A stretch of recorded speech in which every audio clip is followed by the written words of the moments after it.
Welcome to another edition of Trail Runner Nation. I'm Scott Warr. And I'm Don Freeman. And today we're with Thomas Seager. He's a co-founder of Morozko. We have an editor. That's Ryan. He's our editor. Morozko. Oh, you got to leave that in, Don. It's great. He's the co-founder of Morozko. I've heard in 5 years. It's the worst. Hey, today we're with Dr. Thomas Seager, and he's the co-founder of Morozko. Doctor, please tell me, how do I say the name of your company? Nobody knows how to say the name of my company unless they're from Russia. So he's the co-founder of this mysterious company that starts with an M and has Forge in the middle of it, and he'll tell us about how it's pronounced later. He's a pioneer in the field of cryotherapy. Dr. Seager has developed innovative cold plunge solutions that are taking the wellness world by storm.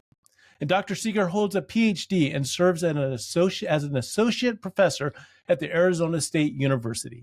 His academic background and research expertise have significantly influenced the development of his innovation, and I would say it if I could, Morozko Forge, in the cold plunge technology. Hey, Dr. Seager, you can be found on YouTube providing great content, great information that I've looked over and over. And each time you're doing it from a cold plunge, you're knocking ice cubes out of the way and delivering information. And sometimes your sessions are quite long. I don't know how you do it. How cold is that water? It's 32 degrees. I mean, that's why it's full of ice. Yeah. And that's one of the advantages of Morozko is we go all the way down to freezing. Go ahead, Scott.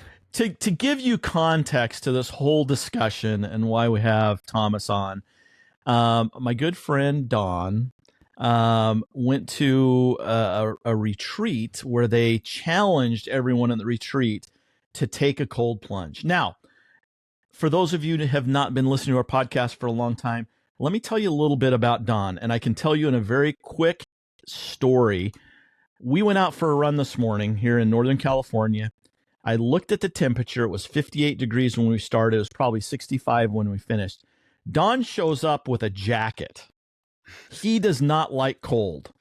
58 degrees, and he's wearing a jacket for a run, and he's wearing a jacket. So Don doesn't like cold, but he did take this challenge with this group that he went with, and all of a sudden his attitude changed, and he started doing this daily. He started doing the Wim Hof breathing, which we'll get into in just a minute.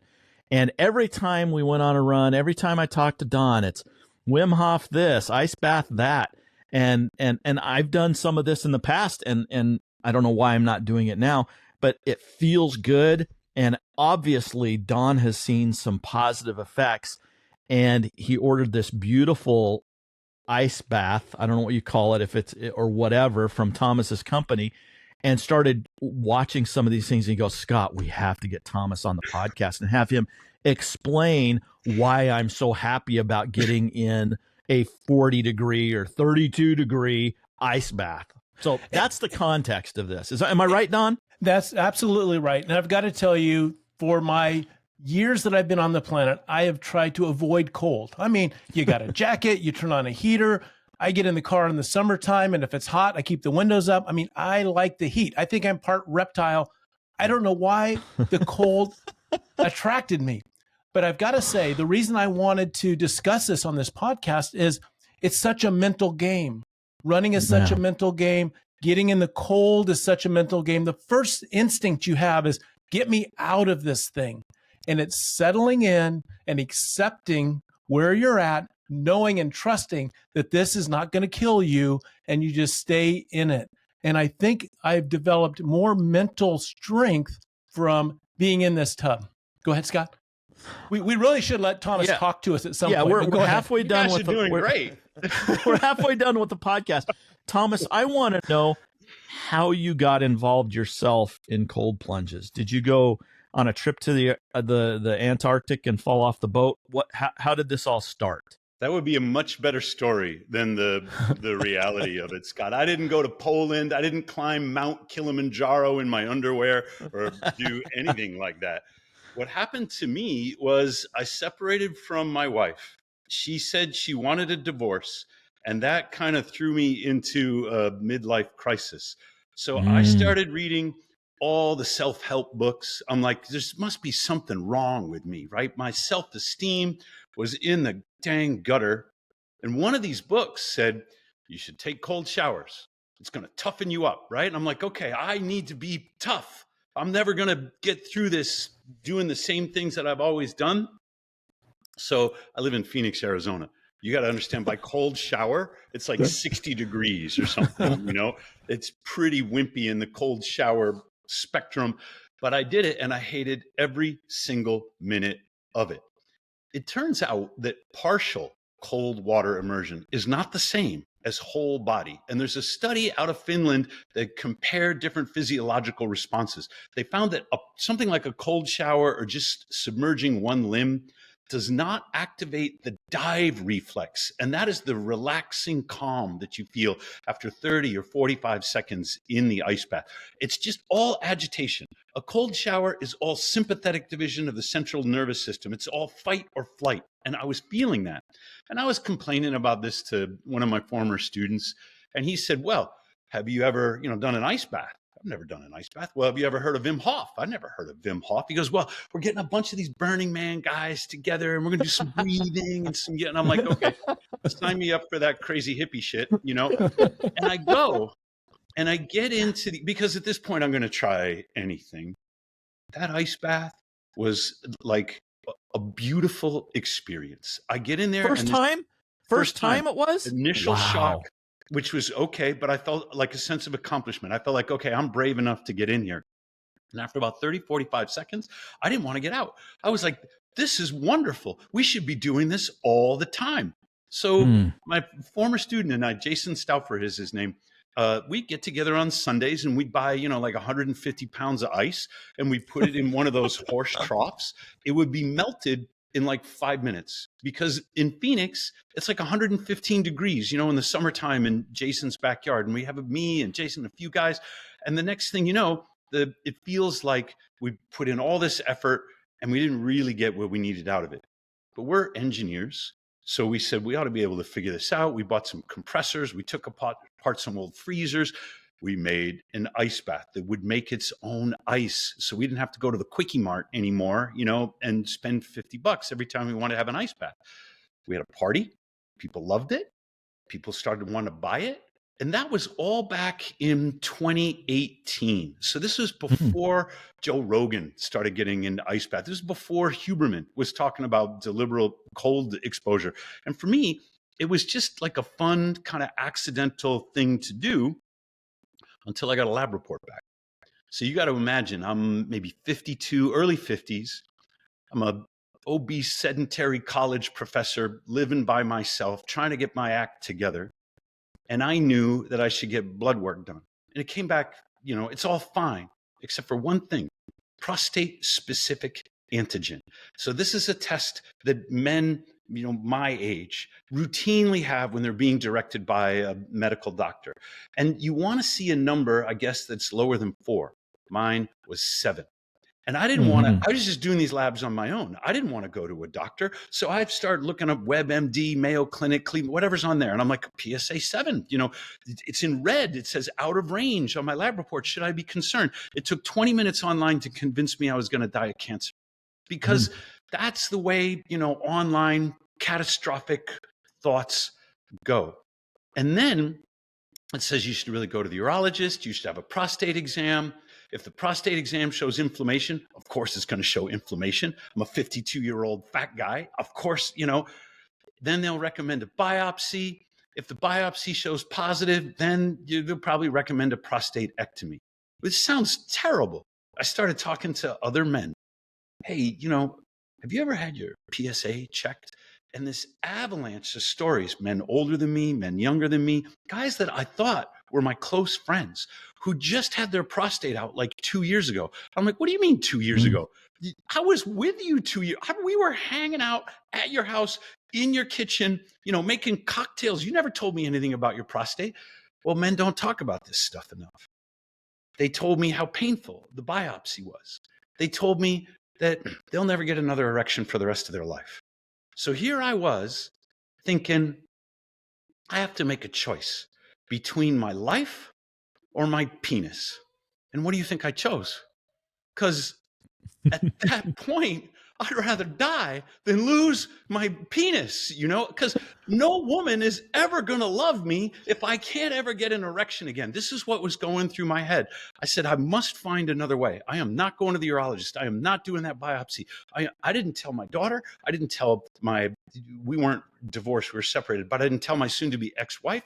I didn't tell anybody but my closest confidant what was going on with my prostate and what I was going to do about it, because I was afraid my kids were going to come to me and they were going to say, Dad, we love you. We want you to do everything that your doctors tell you to do so you can stay alive. And I wasn't going to do it. And I couldn't look them in the eye and say no. So I said, I'm going to go keto. I'm going to get in that ice bath every day. At that point, I had a chest freezer.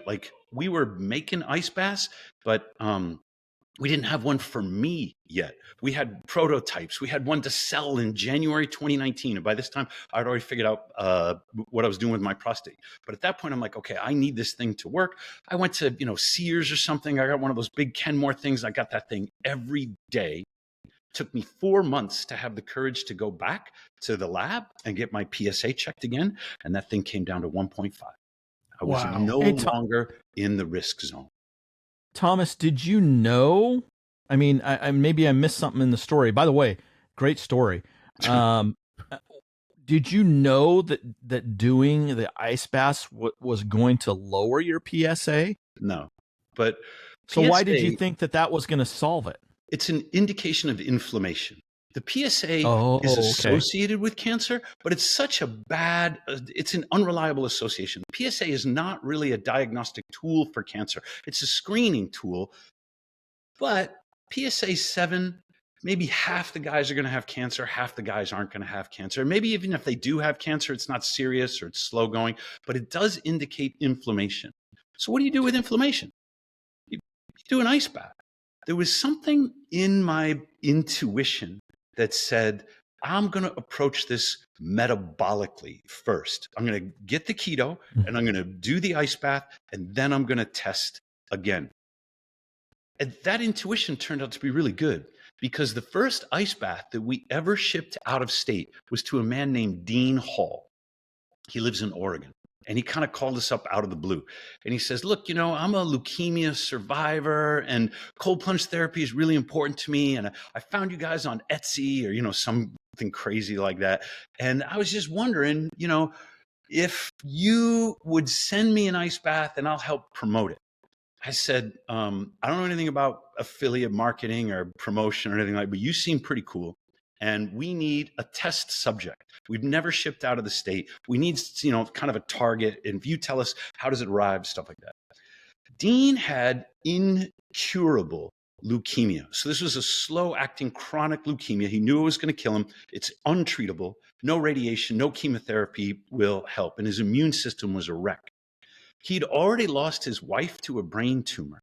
And he was so depressed about his own diagnosis that the suicidal thoughts were plaguing him.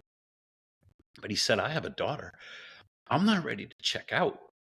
So he went to his GP, general practitioner, and he said, I want to do something with whatever is whatever life I've got left. I want to do something to inspire other cancer patients.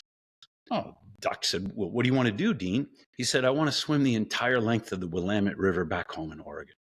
And his doctor said, with your immune system, you so much as set foot in a public pool, it could kill you. Dean goes, well then, doc, I got nothing left to lose. So he starts training in the public pool. He flies back home to Oregon. He starts this swim. He's got his daughter there. He's got a support team. It takes him 3 weeks to swim 187 miles of the Willamette River. And that thing is like 40 degrees the whole way. He goes in and out of hypothermia. He's got medical supervision. His doctor flew out and said, I think your body fat is down around 4%, which you guys probably know is dangerously low. He lost all kinds of weight. He finished the swim. When he got out of that water, he didn't have leukemia anymore. His family was like, Dad, You've got to get your leukemia checked. We're so proud of you, but we don't know. Maybe you're just going to drop dead and die. You've been through such an ordeal. So he went back to his oncologist. He had his blood drawn, and his oncologist said, "Where did your leukemia go?" And Dean's like, "That's really for you to figure out, doc." The oncologist said, "If I had not diagnosed you myself, I'd swear you were misdiagnosed because there is no trace of leukemia in your body." Well, there's a lot of good science on cold therapy and tumors, cold therapy and cancer, because these tumor cells, they metabolize through a mechanism called fermentation. Cancer originates in mitochondrial dysfunction. The mitochondria, they ordinarily do respiration, which is to combine glucose or fats with oxygen and extract energy to make ATP, and then the ATP is used for everything in your body. But when the mitochondria are defective, the cancer cell uses fermentation of glucose or glutamate rather than mitochondrial respiration. You can shut down the metabolism of a tumor cell by activating the brown fat in your body, and regular cold exposure will do it. So now we've got a ton of journal articles on these mechanisms by which cold exposure will inhibit tumor growth, will improve outcomes in cancer patients who are undergoing chemotherapy. And we have some of these incredible case studies of people who have shrunk their tumors, or in Dean's case, totally resolved their leukemia by doing this rigorous program of cold plunge therapy. So for me, Dean makes me look like a lightweight. I was just getting in there because I had inflammation in my prostate. But if I did have prostate cancer, and nobody knows if I did or I didn't, I would do the exact same thing. I would cycle in and out of keto, and I would get into that ice bath. I get in the ice bath every day anyway. But a number of people who've listened to my content, of course, they write to me and they say, "Well, I have a tumor, or I've been diagnosed. Do you think it will help me?" I can't give medical advice, so I can't tell them that it will.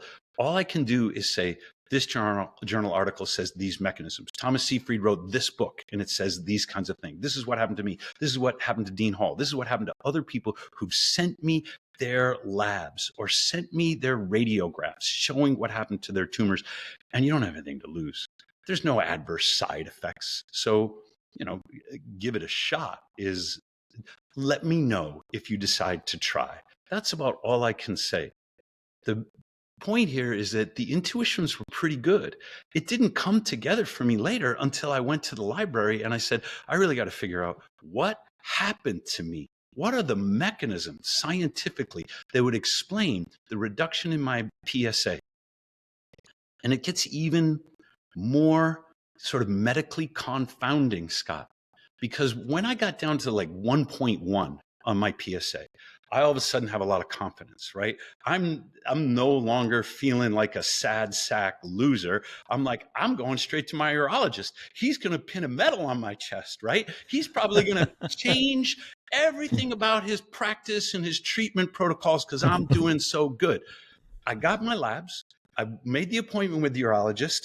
He didn't want to talk about my prostate at all, because there was one thing on my labs that really stood out, and it was total testosterone.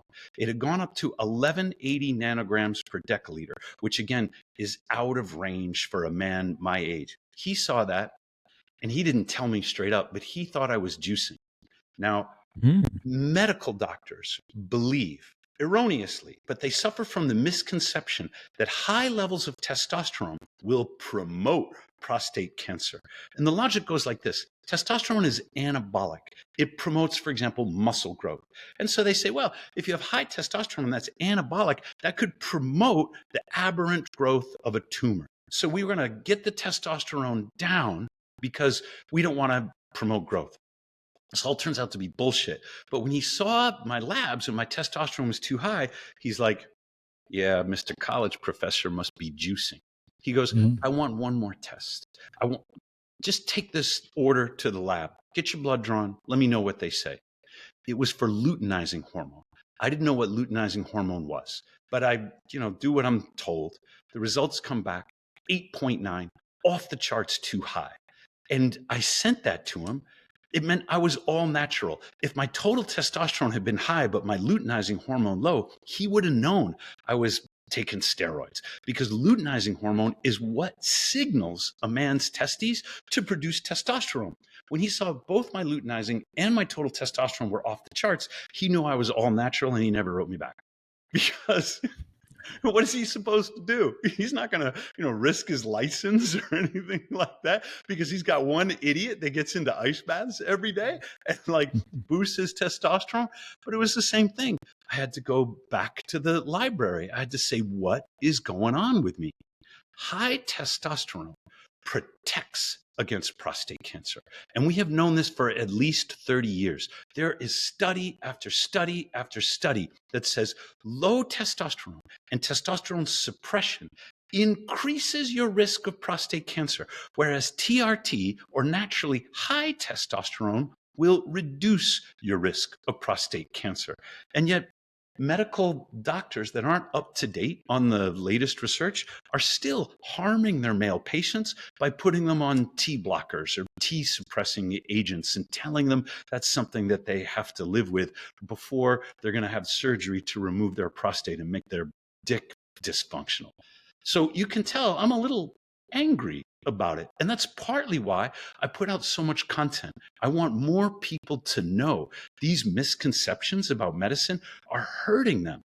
And I'm also really sympathetic, because there's no man that I know who has contacted me that has said, yeah, my PSA is high, but I'm going to try your protocol first. They're really curious about the articles, but they don't have the courage to go against their doctor's advice. And part of it is because, well, my wife wants me to do it, or, well, my kids, it's exactly what I was afraid of. You're fearing. Yeah. We are hardwired to sacrifice ourselves because we do not want to let our wife and daughters down.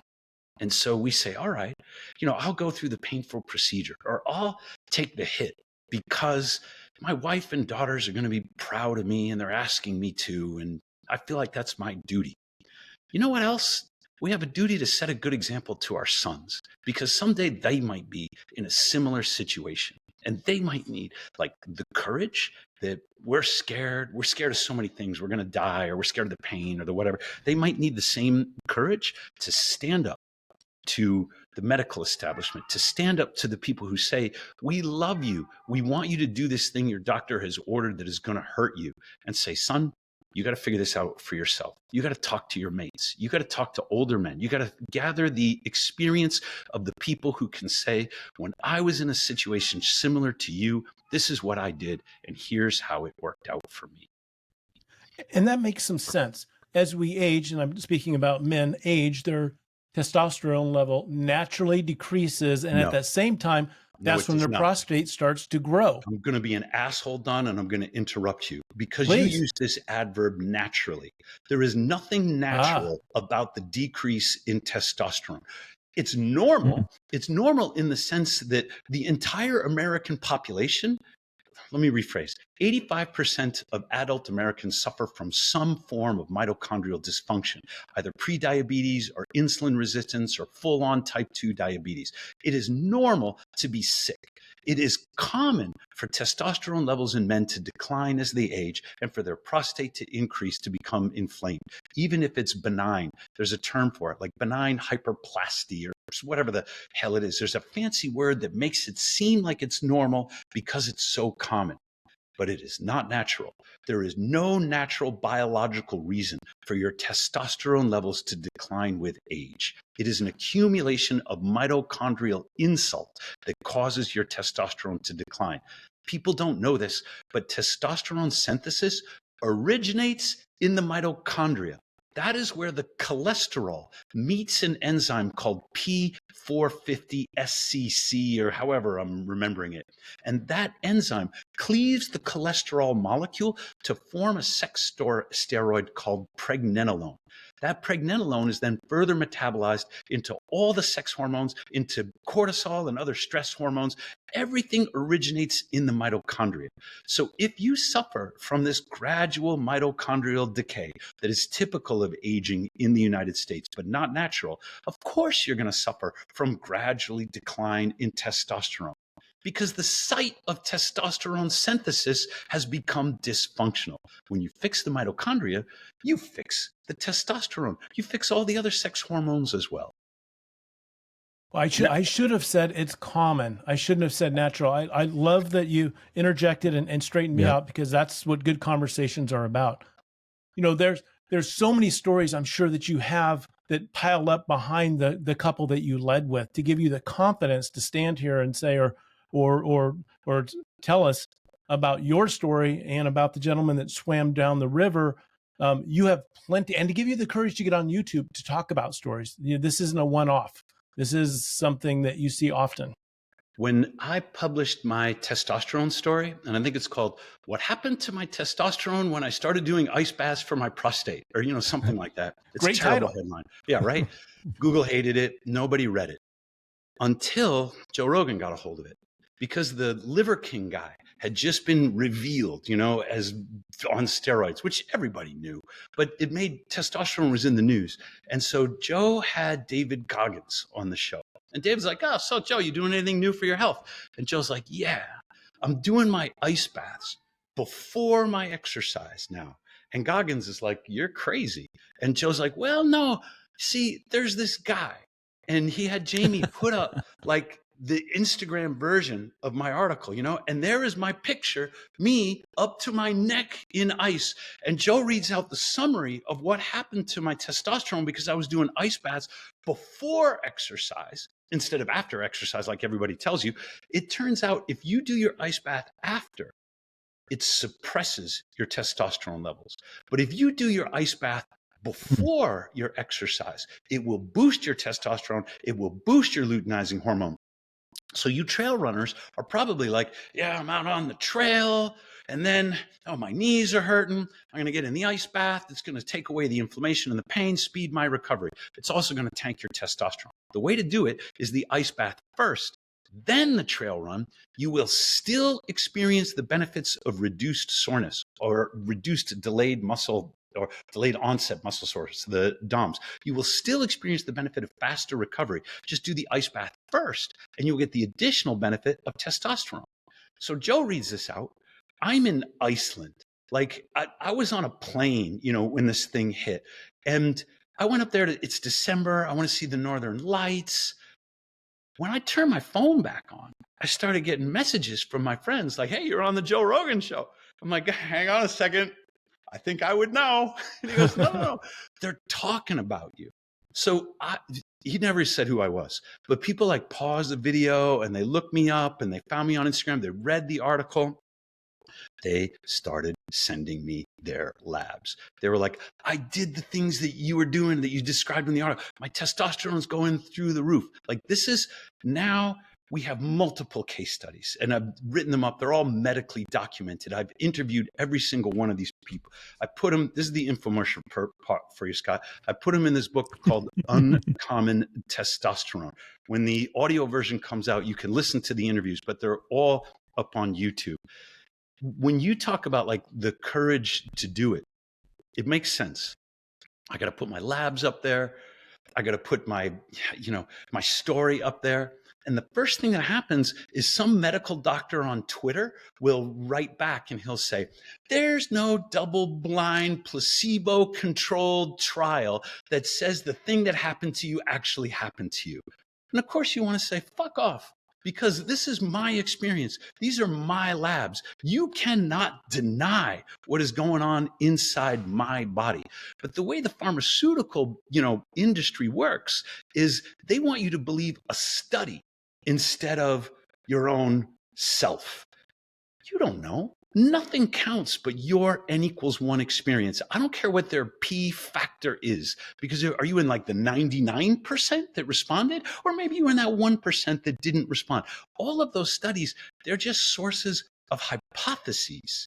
And you say, "Well, maybe I could try that, or maybe I could try that, and I'll see what works for me." When I put my stuff on Twitter, it got me, I was right on the hairy edge. I spent, 10 days in Jack Dorsey's Twitter jail, and he's an ice bath guy, for goodness sakes. So I didn't get the worst of it. Jay Bhattacharya got the worst of it. But there were articles about me in U.S. News and World Report and Newsweek, and NPR did a hit piece on me that my lawyer called me up and asked me if I wanted to sue my employer. My dean wrote to me a letter saying I wasn't allowed to do interviews anymore, that I had to refer all media requests to the provost's office. And I remember being scared. I was scared for my job. I was scared for my reputation. I lost a lot of friends. And now I'm embarrassed by the way I was afraid then. I don't want to be afraid anymore. I don't want to be afraid to tell the truth. I don't want to be afraid that I'm going to offend somebody. I don't want to be afraid to get that phone call from my director who's going to call me into his office in ASU and say, well, Tom, you're in trouble again. I'll just tell him, I'm not the one who's in trouble. You're the one who's in trouble. You're the one who's getting shit from the dean. I'm telling the people the science. I'm telling people the truth. I don't feel like I'm in trouble at all. This changed my attitude. So now, of course, I'm going to go on YouTube. Of course, I'm going to show people from the ice bath with the ice all around me, the 7 reasons why ice baths are healthy for women. I don't care what Stacy Sims, told Mel Robbins on that podcast. Here's the citations. There's something like 250 scientific citations in this book. Anyone who tells you that there's no science or that the evidence is ambiguous or any of that nonsense has never seen the inside of the library, because I have. The science is so strong that it will hit you between the eyes if you're just willing to read it.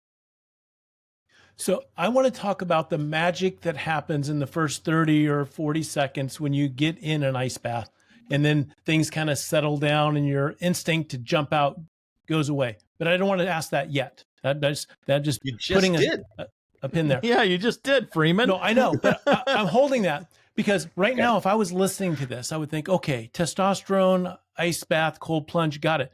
But, briefly, you can share with us, there's a lot more than just testosterone, and it's a precursor for a lot of other things. Got it. But are there other things that happen? Because if I'm listening, I'm thinking testosterone, but I don't know if I need that. That magic that you're referring to is called dopamine. Because there are a number of hormones and neurotransmitters that are produced when you get in the ice bath. And it takes 30 to 45 seconds for them to really hit the brain and become active. There's a phenomenon, for example, called ice face. You get in and immediately you feel the gasp reflex, and that's involuntary. That's every mammal will have that response. That is the activation of this fight or flight response, the sympathetic division of the central nervous system. And it tells you, get the hell out of here, you're going to die. Every cell in your body is now screaming at your brain. But you are also equipped with something called the dive reflex. The dive reflex is the parasympathetic division. That's called rest and digest. So that's very calming. What the dive reflex will do is, for example, lower your heart rate. So we have really good heart rate data on this. Sympathetic activation, instant release of glycogen from the liver, spikes your blood sugar to, so your muscles will have the fuel to get going. But as soon as your body realizes you're not going anywhere, there is no saber-toothed tiger, there's nowhere to run. This parasympathetic, this dive reflex takes over. Your respiratory rate goes down. Your heart rate goes down. It can go down to like 50 beats per minute, despite the fact that your metabolism is revving up. Your brown fat, if you have any, your muscles might be shivering. There's all this thermogenesis going on. Your heart rate will go down because the ice bath, although it mimics exercise, it is not a cardiovascular event. It's a metabolic event, but not cardiovascular. And then you get this sense of calm. That's the rest and digest. In the meantime, there are a number of new neurotransmitters that are being synthesized inside your body. Dopamine is one. Norepinephrine and epinephrine, which are also known as adrenaline, is another. There's more. Oxytocin will spike in the ice bath. Vasopressin is essential to this thing called vasoconstriction, which is shutting down the circulation to your extremities. So your fingers, your toes, your limbs. Vasopressin is stimulated in the ice bath. So you are experiencing the feelings that are associated with all of these neurotransmitters and hormones. Guess what, Don? Those feelings are love, like the euphoria that comes with a romantic crush, the lust that you feel, for a beautiful partner, the bonding that is associated with oxytocin and vasopressin, that bonding that doesn't really have anything to do with sex. You could feel it for a pet or a child, but also for a romantic partner. All of these things change your mood. It is impossible to be depressed when you've got like 3 or 4 times the dopamine coursing through your bloodstream. You can't stay down. But you can also harness this to improve your relationship. If you go into the ice bath with your partner, I have a protocol for this, and you hold her hand and you stare into her eyes and you slow your breathing down together and you begin breathing together. All of these neurotransmitters and hormones are going to be experienced together. You will fall in love, whether that's lust or like a romantic crush or familial attachment. All of these hormones are going to bind you to your partner. And I know because I had this experience. I was in an awful fight with my girlfriend at the time. We'd agreed to do this photo shoot up in Sedona. We took separate cars up there. We procrastinated until like the very end of the day. And the shoot is so terrible. The lighting is wrong and the sound is terrible. My daughter was the videographer and she's like, look, you guys are going to have to get in there. We're going to do this at all. It's going to be dark soon. You got to get in. So he said, all right. Couldn't stand one another. But I take her hand. We do what we're supposed to do for the photo shoot. At about a minute 10, she cracks a smile. And I think maybe I'm not in as much trouble as minute 30. She starts giggling. At 2 minutes and 20 seconds, like we're joking with one another and stuff, she leans in and she kisses me. We start making out in the ice bath because women will get a testosterone boost right away. Men have to exercise afterwards, but testosterone is the lust hormone.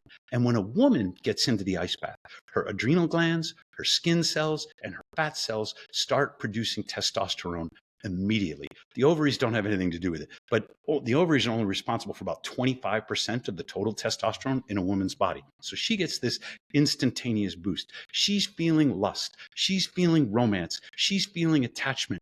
We start making out in the ice, and my daughter's like, cut, we're done. You two get a room. And I had to go, back to the library and say, what are those things that we felt together? We had a fantastic weekend and it felt like we were back in love. So I replicated this recently in Dallas. There was a woman there with her boyfriend and they'd had a rocky history. They'd broken up a few times. They got back together. I'm like, well, that reminds me of some relationships I've been in. I said, well, this is the CryoCon convention. We brought an ice bath. Would you two agree to do it together, on the camera? They procrastinated. Like the show is almost over. We're like ready to break it down the booth, and they're finally like, okay, let's do it. Guess what? I ran those videos side by side and her reactions in Dallas were the same at the same time markers as my girlfriend's reactions in Sedona.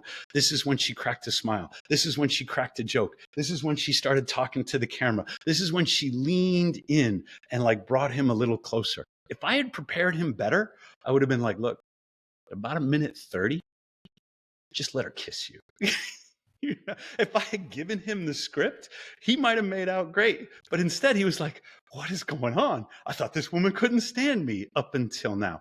I have this theory that an ice bath with your partner is way better than like couples counseling or something like that. I'm not saying it's going to resolve the disagreements, but it will prompt your bodies to fall back into a chemical love with one another. It is like a love potion when you do this together. And then maybe the dishwasher or whatever it is that you're all worried about won't seem so important to you. I'll tell you, I'll call back to what Scott described earlier, which is the ice bath retreat that I went on. It was more of a self-mastery retreat where we did the breathing and the ice bath, and it was all very wise about learning to control yourself, which is great. It was 41 degrees in a jacuzzi that had dry ice in it and a cooler, so we got it down to 41, and we all got in together. We all held hands together, and then we all said, all the stuff to bring us together as a unit. And it was it was a real experience that I had never had before. I bet you got out feeling like those people were the best friends you've ever had in your life. I still keep in touch with them. Yep, absolutely. Exactly right. Part of our WhatsApp group that we still communicate. We bonded during that, 5 minutes. Yep. Go ahead. Scott? Oh, I was just going to say, this is a really fascinating discussion. I'm curious. First of all, treat me like somebody that has just heard about ice baths, and you've been talking to me about all these great benefits and the experiences, the one experiments that you've done, and I'm saying, okay, I'm ready to give this a try. Now what, Thomas? How do I try this? Do I need to go get myself a cattle trough up at the FFA store, or can I obviously it's different than jumping in a cold shower. What do you suggest? What's the protocol for someone like me that says I want to do my own trial on myself and see if there's a benefit here? The best way to do cold plunge therapy is in nature. If you could get to the Pacific Ocean, get there. The salt and the minerals in the ocean are terrific. You got the sunshine, you got nature, you got the beach. The ocean will ground you, so you'll be in electrical contact with the earth. And, you can play in the waves or whatever you like. That's the best way. If you can't do the ocean, get in a stream, get in a river, get in a lake. You're in Northern California, so probably this is accessible to you. The problem I have is I live in Phoenix, Arizona. It's the hottest city in North America. It's a 2-hour drive if I want to get in the, cold water. And there's no ocean anywhere. So the lake is bathwater temperature, exactly right. And it's full of algae. Like it's a reservoir, it's there to do a job. It's like a stormwater retention pond. It's not a cold plunge opportunity. So we're practicing this tagline at Morozko, which is going over pretty well. The best way to do cold plunge therapy is nature. Morozko is the next best thing to nature. We've grounded the tub so that when you get in there, you get the electrical neutrality. You get electrons from the earth that bounce you out. You can put salt in it. We're warranted for the Epsom salt, any of the sulfate salts. So you can get some of that mineral benefit too. And of course, it's freezing cold. So you get the cold benefit. But not everybody is going to shell out, $12,000, $13,000 or whatever it is. Don, I don't know exactly what you bought, but not everybody has that kind of money. So what you're really asking is, if I don't want to make that investment, if I'm not committing to do it every day, what do I do?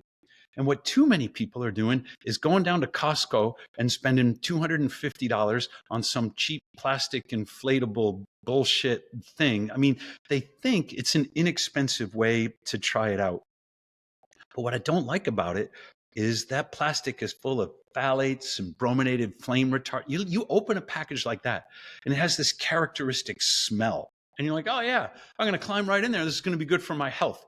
It's not good for your health. I don't want people to do that cheap plastic stuff. I would much rather that they go to their bathtub and run the cold water tap. And if it's not quite cold enough, go to their freezer, get some ice cubes, put that stuff in there. Like I had to go to the, corner store and I had to pick out the bags like you would get for a party or something. Do that too. Just start in your bathtub. If you're looking for kind of the inexpensive entry point where you can say, I'm curious, I need to know what this is all about. And do I have to learn the whole Wim Hof breathing technique, or can I jump in the tub without learning how to control my breathing? Can I just jump in there and just be, I'm tough? Okay, this is going to be rough because Wim's a friend. And if I say anything bad about my friend, all the Wim Hofers are going to come after me and go, that's not true. He didn't say that. And yet this is going to sound kind of bad. I can't stand Wim Hof breathing. I get bored. I mean, I've done enough of it to know it's not really for me. And I don't think he would be personally offended by that. And I don't mean to be denigrating or criticizing anybody who's doing it, because I have a lot of friends who get a lot out of the Wim Hof breathing technique, but it's not for me. The other thing is I will never bully or coerce anybody into the ice. So you are never going to see me with like a megaphone going, breathe, motherfuckers, something like this. There's no drill sergeant in me when it comes to the ice bath. I believe that you have to get in and out of your own volition. So there's a mind state for it that works for me. And it comes from the name Morozko. Morozko is a Russian folktale character. We made the enormous marketing mistake of naming the company after a metaphor instead of something, totally Chinese and literal. We should have been like besticeplungetubforyou.com or something like that. And Google would have known exactly what we were and would have directed all the traffic to us. And there's now a jillion companies exactly like that. But we wanted a metaphor. And so Morozko is this like winter warlock. And there's a Cinderella story that goes with it. The stepdaughter is sent out into the woods to gather firewood. And the stepmother knows she's going to die because there's no wood in the winter in Siberia. She's just like sending her out there so she won't come back.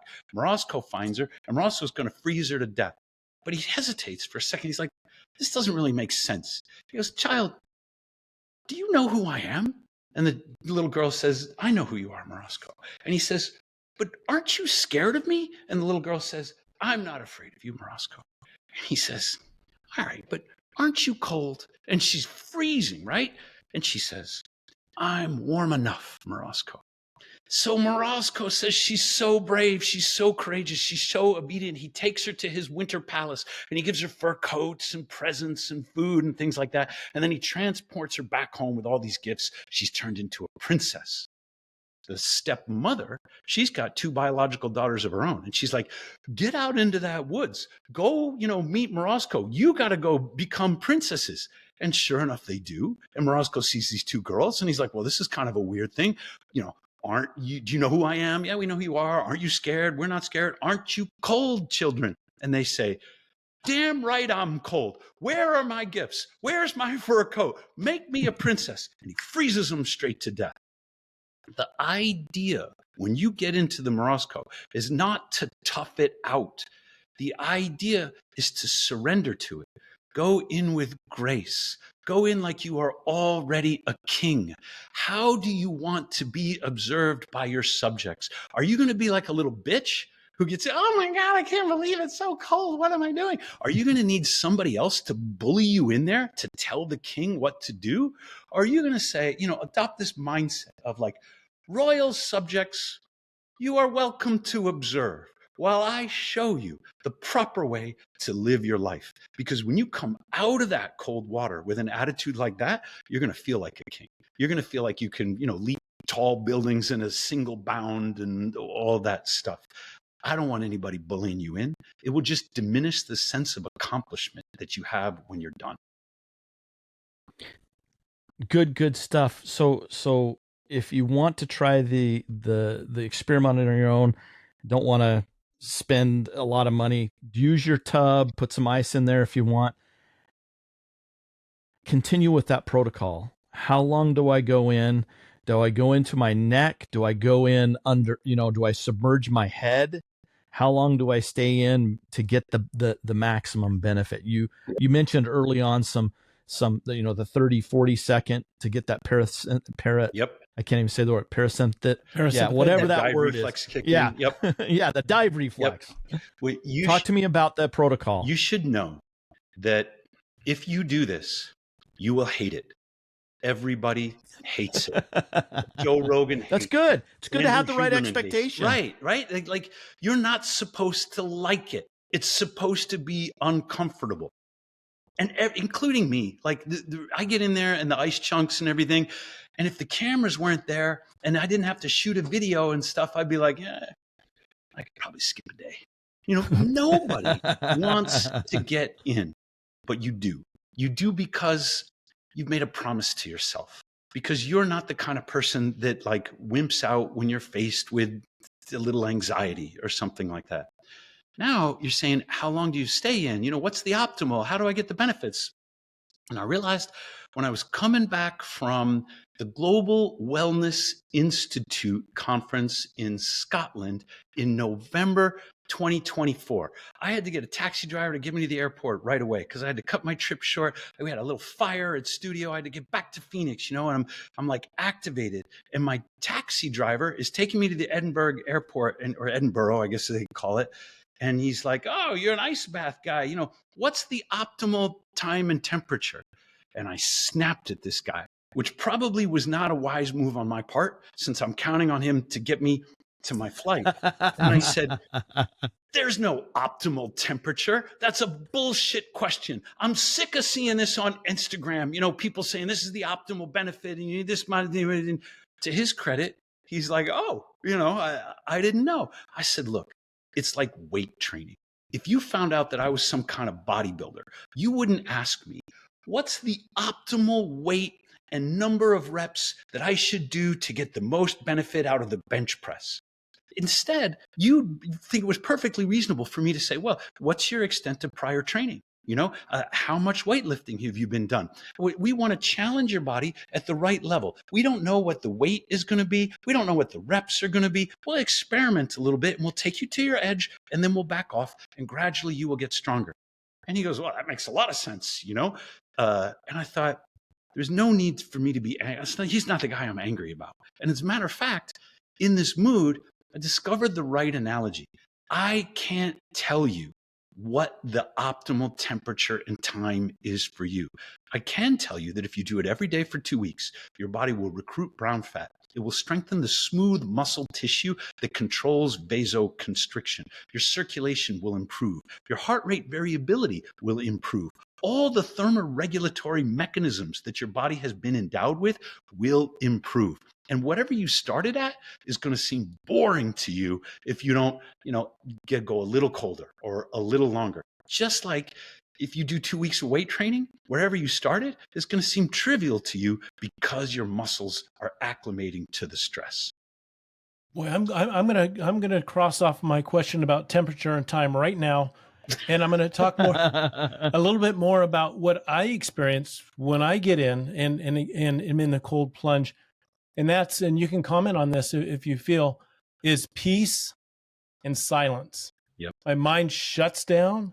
There isn't any noise. And it's just, and I actually put some like meditation music on just to hear that and get into that and kind of follow that as I go into that. I feel isolated, but quiet and calmness. In other words, you're human. Yes. Because that's the human response. The best way to bring you to your present moment is the ice bath. We suffer, as these complex social creatures that we are, we suffer from anxieties. Anxiety exists in the future. Nothing bad is happening right now. But in 30 minutes or tomorrow, something really bad could happen. And so we feel anxious about the future. Well, we also suffer from shame or regret.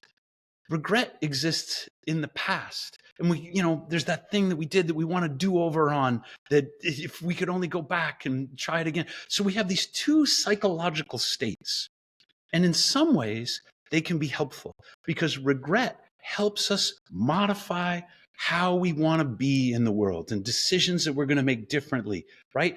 And anxiety helps us prepare for risks that if we weren't prepared for might, to ultimately end our life. So these are useful things, but they go way too far in our modern society where we often toggle from regret to anxiety and we lose track of whatever that present moment is. Right now, I'm enjoying pumpkin pie. Nobody is going to take that away from me. I'm going to savor it. I'm going to taste it. I'm going to be like, this is what pumpkin pie tastes like. When you get into the ice bath, it will snap you out of the past, snap you out of the future, and bring you to your present moment. Mm-hmm. And you can tell yourself, this is what cold feels like. You have nothing but the sensations of your body and the experience of being in the ice. And that's a good way of kind of like erasing your psychological chalkboard and starting over. And that's why I get so excited about this and how I think it relates to trail running, because you're out there for hours and there's times that when you're there, things are ugly. You can look behind you. Like, I regret that I started too fast, or look ahead, I'm never going to make it. But you're able to then exercise that new skill that you've practiced about where am I right now? What do I need to do? This is not going to kill me. No one has died that I know of on this run so far. So I'm going to live and just settle in and trust and make your way through. Make any small adjustments that you need to make, but it allows you to have that focus and that single purpose moving through. And I think that's why it's such a great tool for trail runners, not only the anti-inflammatory, the mental exercise of tolerating, becoming comfortable with the uncomfortable. That's important. How do you become comfortable with being uncomfortable? That's a great skill set.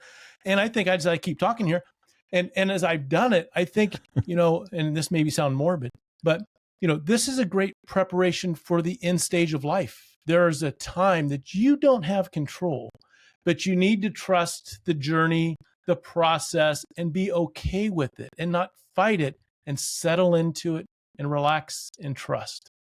I think that's a totally reasonable way to put it. But I disagree. I don't think this is preparation for the end stage of life. I think this is preparation for the life stage of life. For me, this is every day. And sometimes I can tell, like, I need an ice bath, psychologically. The anxieties or the insecurities are playing with my head. I've lost that self-confidence that really I should have. I've lost that sense of self-esteem again. And I'm like, God dang it, I got to get in the ice bath. Now, the rule of thumb, if you're just starting out, is you go cold enough to gasp, and then you go long enough to shiver. But I don't really shiver anymore. I go in for 2 to 4 minutes. I do it at 33 degrees. The ice chunk's floating. I have to stay longer if I need to do 3 or 4 takes on one of these videos. And then rewarming can be really hard. But it's just brief and cold is what I do. But on those days where I feel like I really need it psychologically, sometimes I start shivering. I'll be in there 15 seconds and I'll start shivering. It's not for thermogenesis. It's a release of stress that is trapped in my nervous system. The shivering, in psychology, it's called trembling, but the shivering allows the release of that stress before it gets stuck in there as unresolved stress, which is called trauma. So if I'm going through a really hard time, most of it in my imagination, but if I'm going through that really hard time, I get in there and I start shivering, like 15 seconds later, I say, damn right, bring it. Because that shivering is going to release the anxieties into the water. It is going to take the stress that I'm holding in my body, resolve it, let it go. And when I come out, I usually have like 3 or 4 ideas that I haven't tried yet. I'm usually able to reframe whatever my circumstances are and say, oh, it doesn't mean that. It means this thing over here. And that means I should do this. And I'm going to get on this right now. The psychological benefits of the ice bath are way underestimated in the literature because everybody is looking for physiological markers. Oh, what happens to your heart rate? Oh, what happens to your dopamine? What happens to, the blood markers? What happens to body composition? What happens to visceral fat? What happens to blood glucose? All those things are wonderful. But what you see under some of the comments, like Stacy Sims will go on Mel Robbins, or she'll go on Diary of CEO, or she'll go on Huberman, and then there'll be these kind of like deceptive headlines. Ice baths aren't good for women. And what you see in the comments is half the women are like, I knew it. That's why I've never done one, and I'm never going to try one. Thank you, Mel. Thank you, Stacy, for telling me that I shouldn't do this thing. And then the other half of the comments are like, that doesn't make any sense to me. Ice baths have saved my life. Ice baths have like lifted me out of depression. I quit my meds after I started doing ice baths. Why do you say they're no good when my experience has been so positive? And it's because there's just a little bit on mood disorders, major depression, and cold plunge therapy. I wish there was a lot more. But now we have some studies, cases of people who resolved it. Yeah. And everything that we're pointing to says you got nothing to lose.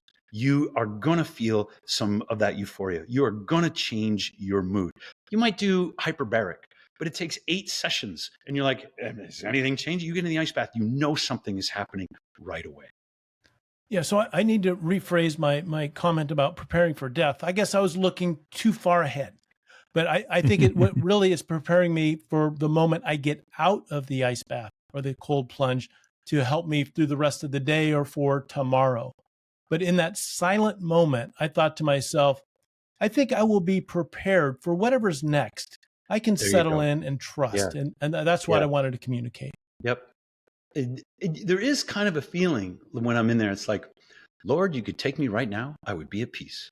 I'm not asking. That's not a request. Right. Thomas, I kind of now, hour in, we're almost done with the conversation, and we mentioned this before we hit record, and I I kind of regret not asking, but I got so caught up in the conversation. One of the things that I had admired about you and that we've been preaching ever since we started this podcast is, Don and I aren't that smart. We're not here to promote anything or not promote something else. We're not here to take sides. We're here to present information. And then you take this N of one and you experiment and you find out if it works for you. Yeah. You have a great philosophy about this, and I want you to share that with the nation. Okay, this is it goes back to some personal experiences. One of the reasons that I got divorced is because I married an alcoholic. I didn't know it. I had to examine my own reasons. Like, why would I pick her, And to her credit, she's sobered up. She finished her degree. She works in addiction counseling now. I'm so glad that my kids have a sober mother. But I went to her and I said, I don't want to be married to an alcoholic anymore. You have two choices. You can be divorced and keep drinking, or you can quit drinking, get yourself into a program and stay married. My wife is more clever than I. She's like, here's what I'm going to do.